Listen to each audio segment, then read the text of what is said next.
Hello fellow woodworkers and welcome to this week's edition of the Garage Workshop. This week we're going to be taking this empty space and making a brand new homemade planter. Roll the intro.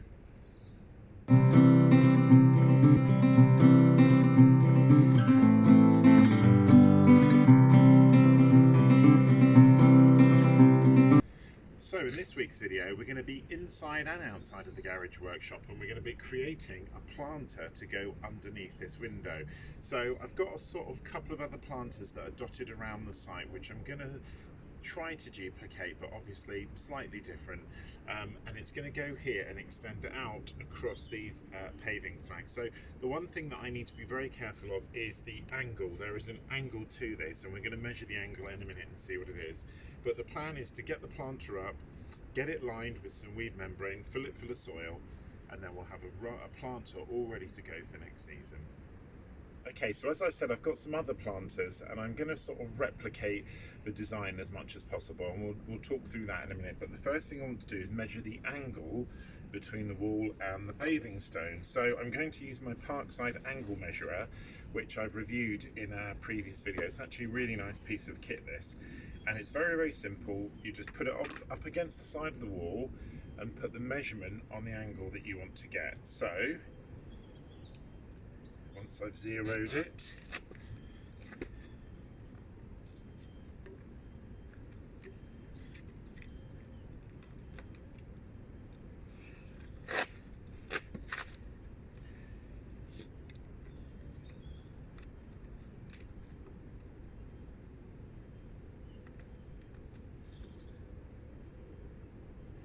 okay, so it's telling me that that angle is exactly 100 degrees. So I know that when I cut the piece of wood, the fence post that's going to be at the back, the angle of the cut at the bottom has to be 100 degrees. So let's go and break out the wood and get building. So this is the design of planter that I'm going for. Obviously this is spanning a much bigger area than the one that I'm going to build, and there's the added issue of the sort of undulation of the path that it's sitting on. So the measurements at this end are very different to the measurements at this end, but it's a really basic, easy construction. So on this side we've just got fence posts, normal bog standard fence posts, 4 of them. Inside, underneath the sort of capping that you can see on the top, we've just got a very simple framework that runs all the way along with struts to affix the wood to. Although I have to be honest, these planks, which are actually quite thick, they're the same size as these planks on the top. They are secured with braces, but with the screws coming through the other side. If you look, there are no screw fixings anywhere on that piece of wood. It's all screwed from the back. So I'm not sure I'm going to replicate that. I've actually got some board not like this at all. Some grooved board, I can't remember the name of it now, but I've got some board that's going to go on the front, because obviously the size that I'm making is going to be a lot smaller than this, because the size I'm making is going in this gap, so quite a lot smaller, excuse the shadow. So it's going to be quite a lot smaller, but again I'm just going to duplicate the same construction that we've got on here. So I've got a fence post which I'm going to cut into 4, and you'll see I've just measured the angle 110 degrees. So I'm going to cut the post into 4, and because I've got a more level surface it's going to be a little bit easier. Cut it into 4 and then just basically build a grid inside. I am going to put a couple of structures across the bottom. The thing about this one, and I only know this because I've taken apart one of the other ones that's around the site, this has no structure on the bottom. So all of the soil that you can see in there is all just inside a weed membrane, and it's just basically sat on the floor, and the side and the 2 ends are basically just keeping everything in. So that means that these sides are really well constructed and really firm, but there's nothing in the bottom. But for my one, I'm just going to run a timber or possibly 2 timbers across the bottom, just to give a little bit of support to the soil that's going to be in it. So I've already gone out and got the timber. Let's have a look at that now and begin construction. So the first thing to do was to accurately measure the fence post. Remember, measure twice, cut once. And I wanted to get this exactly right, bearing in mind I wasn't inside with a lot of my regular tools.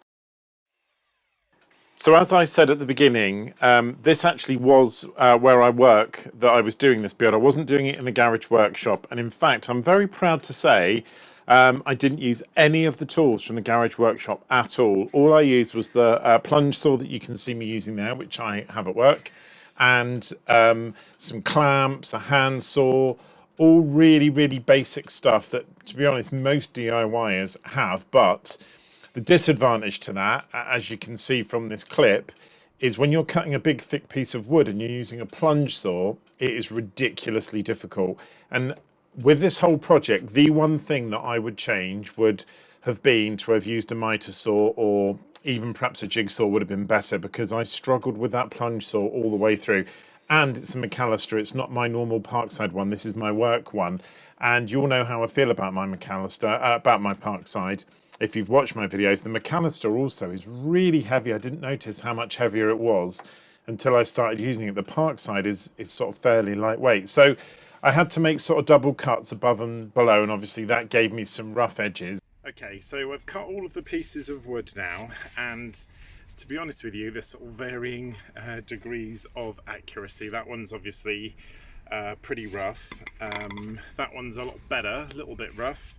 Again, that one's all right, and they're all on sort of slightly wonky angles, but this isn't going to matter too much, because the top of this is going to be capped off with a rail, and the bottom is going to be cut at an angle of 110 degrees anyway, so I'm going to lose one of either of the edges and the other one will get hidden. So for this project, it doesn't really matter how sort of rough it looks for these bits, because they're going to get covered up. So the next thing to do is measure up and cut the angles 110 degrees.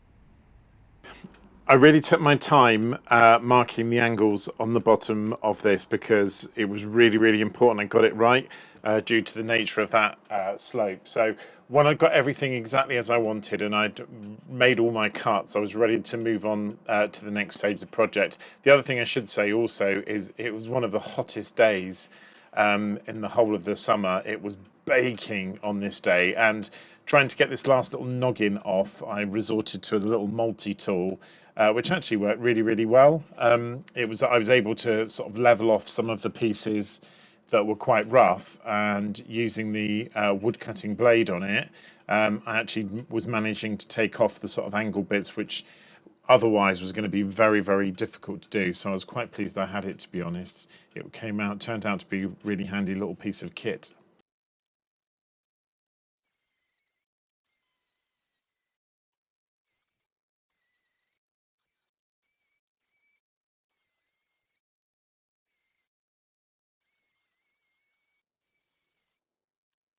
Okay, so there's the angle. It's a bit rough, but it's okay. Let's see if it works. If it's the right... Yep, it's sitting a little bit away from the wall, which is a bit weird. Oh, that's better. So that's the back leg, like the back leg there. Now, I've realised that I've cut those the same size as the other ones, but obviously the one at the front, I think, needs to be a bit longer, because if I have the one at the front now, grab the other piece of wood.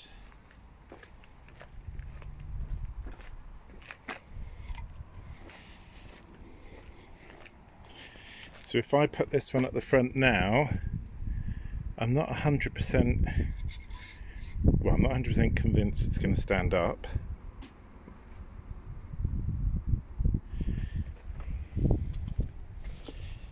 I think now then that they're not going to be on the right angle. I think the one at the back needs to go down a bit. I think the one at the back is now too high. Okay, so the problem I've now got is the one at the back is too high. If you look, I must have gone wrong in the measurement somehow, because that piece of wood should be lying level and clearly it isn't. So I've got to trim a piece off of the edge this side, which I'm not looking forward to, because getting a straight edge using the tools and the saw that I've got, I haven't even got a hand saw to finish it off. So what I'm going to do now is I'll get a spirit level and I'll just lay it next to the block until it's level, and then take a measurement from there about how big, how far, how much I've got to chop off of this side on both of them, because obviously it's now on an angle and it feels a lot higher up than the other one. I don't know if that's just an illusion, but this leg here and that leg there are exactly the same size, weirdly. I think it might just be to do with the way that the flags are laid, but let's measure up now and have a look and see how much I've got to take off. So here I'm just sort of trying to get an understanding of keeping it level and roughly how far the distance is between the two.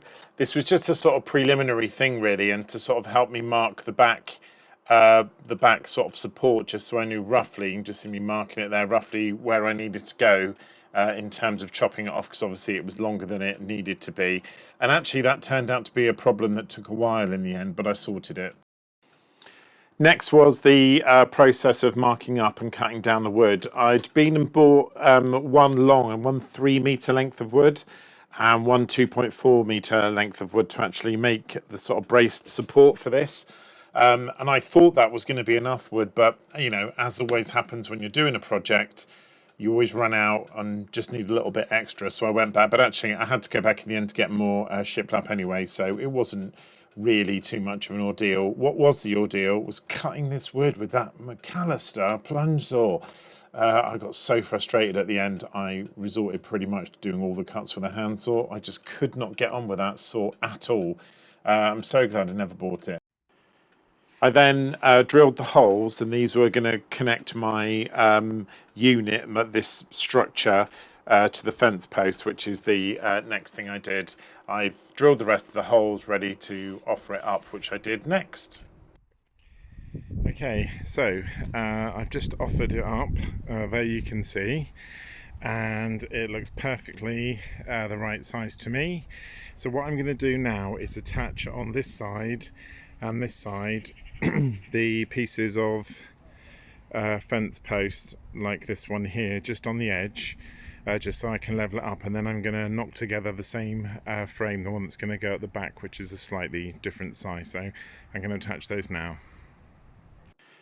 So then I hooked it all together. I put the fence post, which is sort of, I'm going to refer to as the edges, on the side, and I used the 3 holes that you just see me drill to fix it on. I was really careful how I did this, although I know it doesn't look it, but I wanted to make sure that I'd got this exactly right, because obviously where these posts were positioned was absolutely vital in terms of the build. So I wanted to make sure that they were as level as they could be, top and bottom, but I also wanted to make sure that I was able to leave an edge out, because obviously I've got to fit the shiplap in, which runs songs alongside. So if I'd have made it flush on either side, it wouldn't have fitted in properly. It would have been sort of jutting out, and didn't want that, because obviously that will let the rain get in, and then before you know it, you'll have lost it.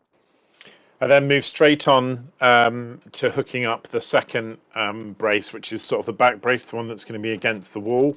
And I basically duplicated exactly what I'd done with the first one, but I learnt my lesson a bit here. So when I hooked it together, I did it very, very gently, and I didn't put the middle strut in, just in case there was a bit of an error, or measuring error, which you'll see in a minute. So I just sort of gingerly put these in. I didn't screw the screws in very deep or very tightly at all, just in case. Okay, so I've just offered the 2 up. Excuse the shadow. I've just wedged the one at the back against the wall and wedged the one at the front against the wall, and you can quite clearly see we've got a difference in gap, despite me measuring it hyper accurately, or hyper accurately as I thought, there is a gap. I've got a piece of wood with a spirit level on it, and obviously it's nowhere near where it should be. So what I'm going to do now is just grab the fence post, the two angled fence posts that go at the back, and when I offer those up,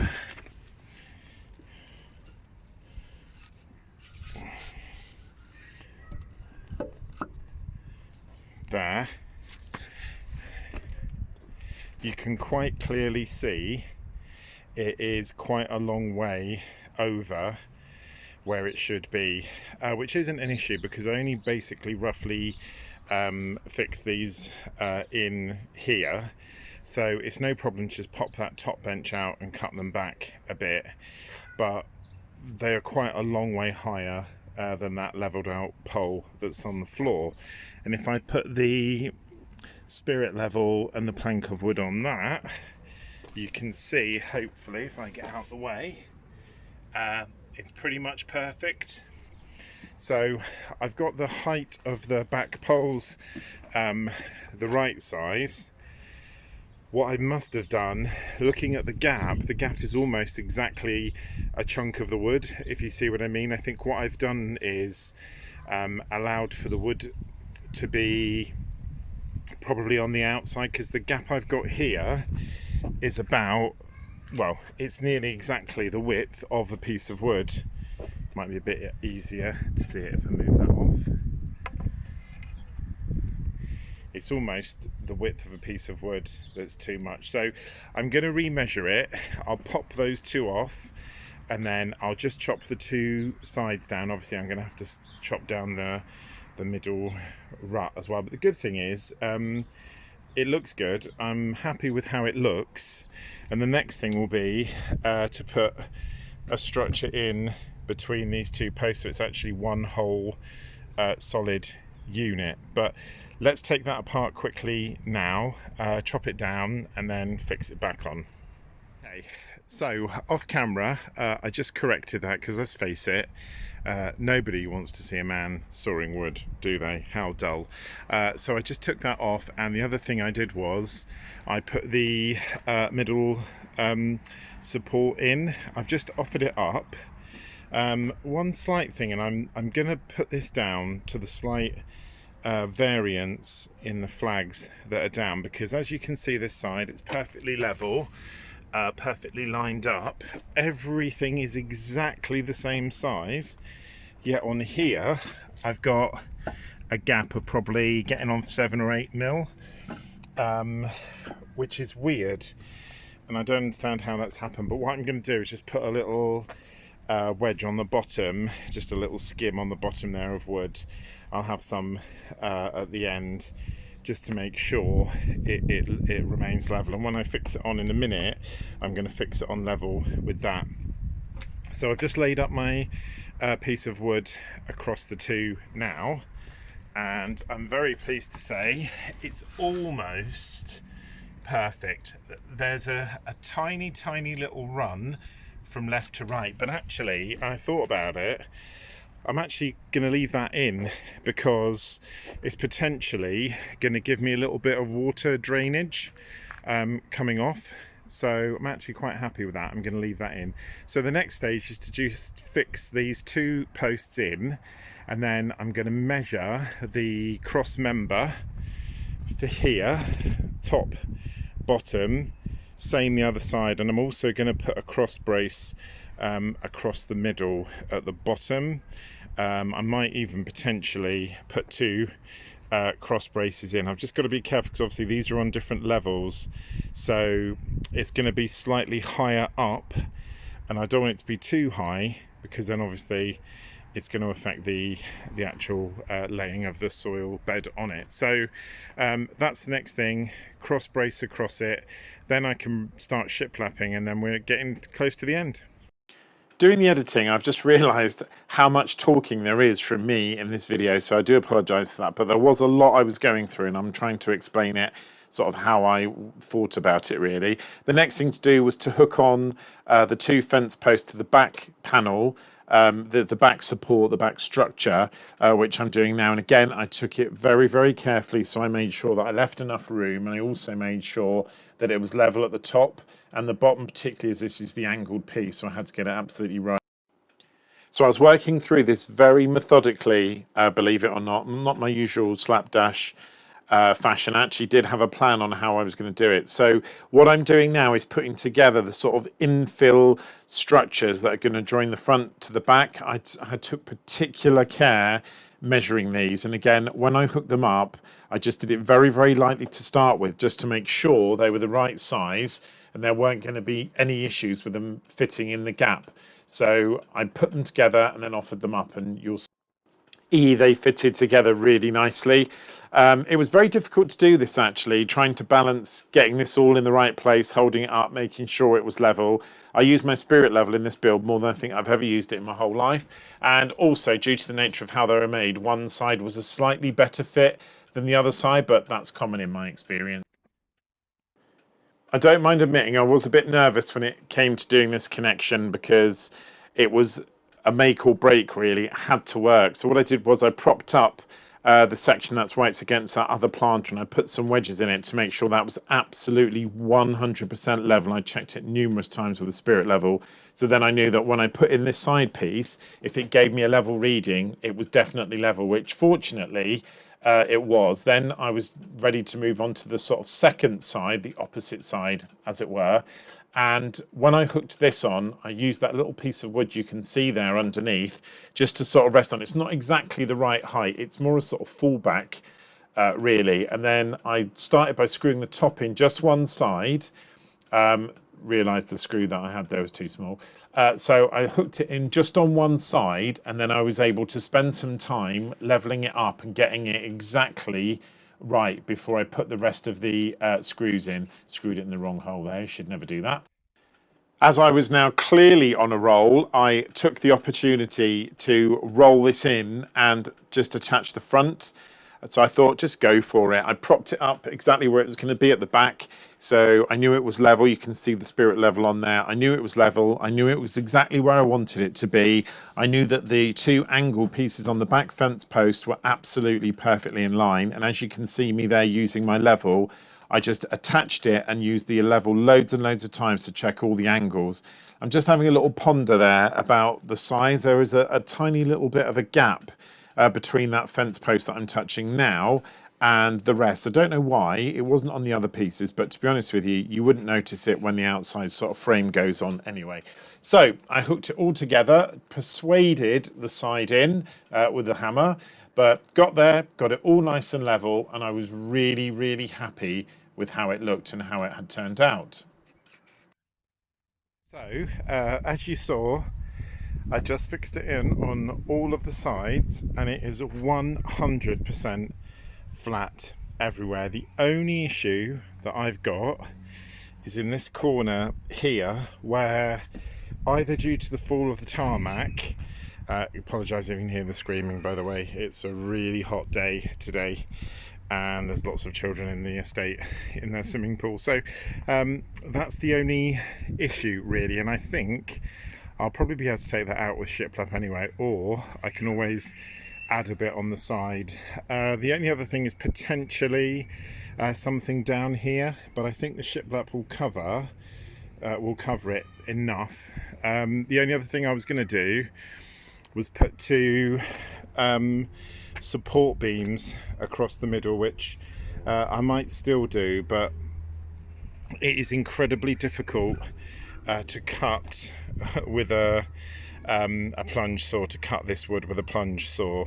So I might just have a quick look at that and see whether maybe it's just worth putting one support bar in, otherwise all the soil is just going to fall down and sag on the floor. But then again, if I put the support bar in, it's either going to fall through the middle or fall either way, so it might just be better to leave it rested on the floor, to be honest with you. I'll have a little bit of a think, but it's all there now. All I've got to do now is shiplap the front and the two sides, and then I've got a thicker piece of wood which I'm going to put across the top in very, very similar to this one, although I think I'm going to try and mitre it rather than do what they've done there, because that looks a bit untidy to me. So I've got a thicker piece of wood for that. Hopefully it's long enough.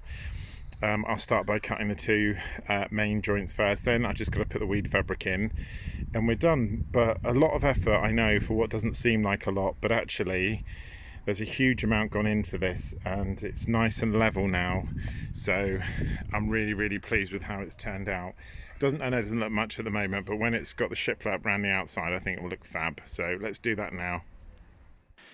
Before I started on the shiplap, I just quickly dropped in the two support braces. I was going to do the shiplap first, but I just thought access will be a lot easier. So I just dropped them in, and this was funny because this wasn't exactly the right size, because I cut these two pieces of wood exactly the same length. But as you can see here, I had to really persuade it in using a hammer. It was only a couple of mil out, but it was out. So I had to bash a little bit to get it in, whereas the other one, I probably had a 1 or 2 mil gap. So it must mean that the structure is off by 1 or 2 mil. But to be honest with you, I can live with that. And when I put the screw in, it sort of tightened it and pulled it in anyway, so it wasn't an issue. Then I started on the shiplap. I cut one piece and I thought I'm going to be here all day. So I got them all together. As you can see, I clamped them all together to make sure they're exactly where they are. Got the handsaw out and I cut through multiple sections in one go just to make life easier, because obviously by now I'd completely ditched the plunge saw, which was really doing my nerves, doing my nut in. Then I just drilled a hole through to put that first screw in, just making sure the hole was right. So there was a middle, a sort of front, a middle and an end. Offered it up, perfect fit, I'm very pleased to say. Mind you, it should be, I did enough measuring. And then I just hooked it in with a few screws. Now these are interior screws, but what I'm going to do is give this a finish and then go over it with water repellent, so they should be okay. I have left a gap in the shiplap. You probably can't see that. That's why I'm putting a level in. So I fitted it in exactly as it was, and then I just lifted it literally 3 or 4 mil, screwed it in one side, used the level and pulled it up the same, you'll see here. So I've lifted it up a little bit, screwed it in, got the level, put it on, and then just lifted it up with my hand. And once I got the middle bit in, it was fine. It sort of kept it up. I also discovered here that I didn't have enough shiplap, because it was enough for the sides, but having cut it down, the bits I had left weren't long enough to go across the top without a join. And I'd spent so much time and effort in making it look nice, I wasn't then about to ruin it by putting a join in. So it did take another trip back to the well-known DIY place, not B&Q, to get the shiplap for the rest of the unit. So with the shiplap purchased, I was able then to start the quite complicated cuts for the sort of narrow triangle wedge bit at the bottom. I really struggled doing this, I'm not going to lie. It took 2 or 3 attempts to get it right, and I'm pleased with how it ended up in the end, but there was a heck of a lot of finagling to get it, and as you can see there, it's completely not level. So I had to use a sort of combination of holding it up, pulling it up, and then sliding a piece of wood in underneath. I just put one of the offcuts in there that sort of filled that gap. You'll see it in a minute. But it was quite fiddly, this, and much more complicated than I expected it to be honest. But I managed to get it done. And then I just hooked it in along with the first sort of shiplap above it, so I can make sure that I got the levels right. As you probably can't see there, but I did have to sort of bash it down a little bit and lift it up. And I was a bit concerned about how it would look, because I couldn't get it completely level without having an absolutely humongous gap. So I thought I was stuck with that, but then when I'd connected it and I connected the angle bit on the bottom and I was left with a horrible gap, that was where I remembered that I had some offcuts. So I just slid it in and fixed them in from underneath. And you'll see in the sort of second, when you see a side view, it looked really nice actually, and it fitted really well. Not screws over there, which also wasn't good, but a bit fiddly, this bit of the job, but I managed to get it done, and I was very pleased with how it looked, because it looks like it's been cut properly when it hasn't, if you see what I mean. It was more just a sort of happy coincidence that I found a way around it. But then again, most of what we do is a happy coincidence, isn't it?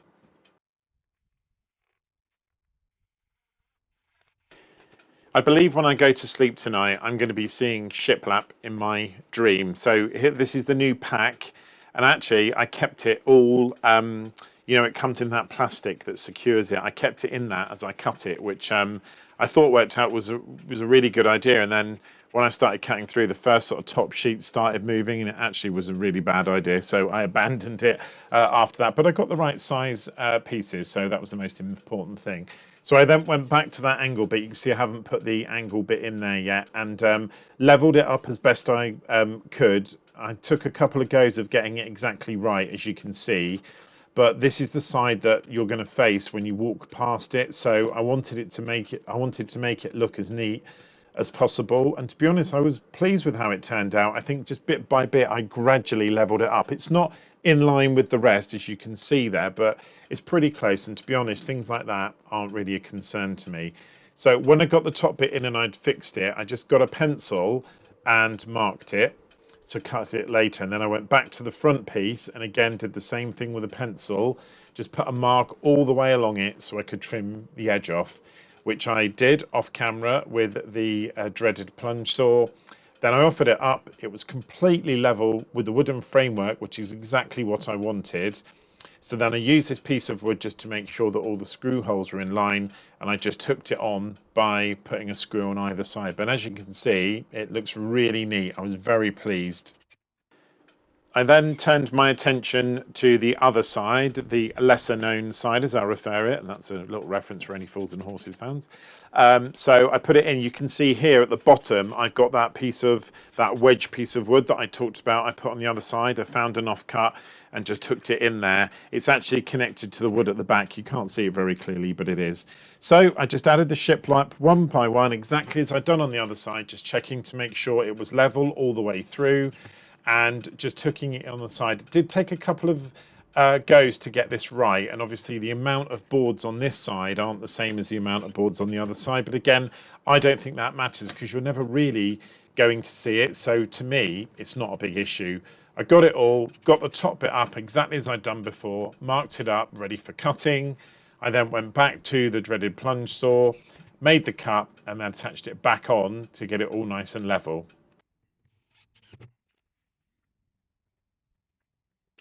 I then started by cutting the outside frame down and putting in the miters, which you'll see in a minute. So this was probably actually a mistake because what I'd done is I fixed that one at the back, not realizing that the miters I cut weren't perfect on either side, so I had to slightly adjust everything else to get them to fit. And the screws I came up from the bottom, I did that deliberately, so there are no visible screws on the top because the other planters got that and I really don't like it. So I hooked that one in and then started cutting the other sides. Something strange happened here. The plunge saw went all the way through the wood right to the end, but it left a little uncut bit, so I had to get the handsaw and then just manually cut it. And then I offered all of the pieces of the framework up. I just put in some little, you'll see there, I just drilled a little hole and just hooked in a couple of little screws from the side, just to keep them level. And by now my battery had died as well, so I was constantly changing batteries from one to the other, but I soon got it all hooked up and together, and I was really happy with how it looked. I thought it looked really neat, and I decided not to put the weed membrane under the frame. So I got the frame in, and as you can see there's that edge of the sort of inner frame, so I just connected it to that. It took quite a long time to get the weed fabric in, and I went for sort of two sections, two strips, and then a strip down either end. The soil is going to find its own way when it gets in there anyway. It's actually going to be a lot of soil. I didn't realise how big this plant is going to be. It's probably going to take a ton of topsoil in there, but I got it down. I got it exactly how I wanted it to be. I went round with the stapler and just filled a couple of the gaps that I had. There weren't many, to be honest. But again, I made sure that when I did this at the bottom, I fed the fabric in between the grooves from that support that you saw me put in. If I'd had it tight, then when the weight of the soil goes in, it will just pull it all down. So there's plenty of slack at the bottom. There's plenty of spare material. So hopefully when the soil goes in, it won't stretch it or pull it at all with a bit of luck. But not the neatest possible job, I admit, but still very satisfying to cover it all in and to leave it all ready for the soil to come, which hopefully will be coming next week with a bit of luck.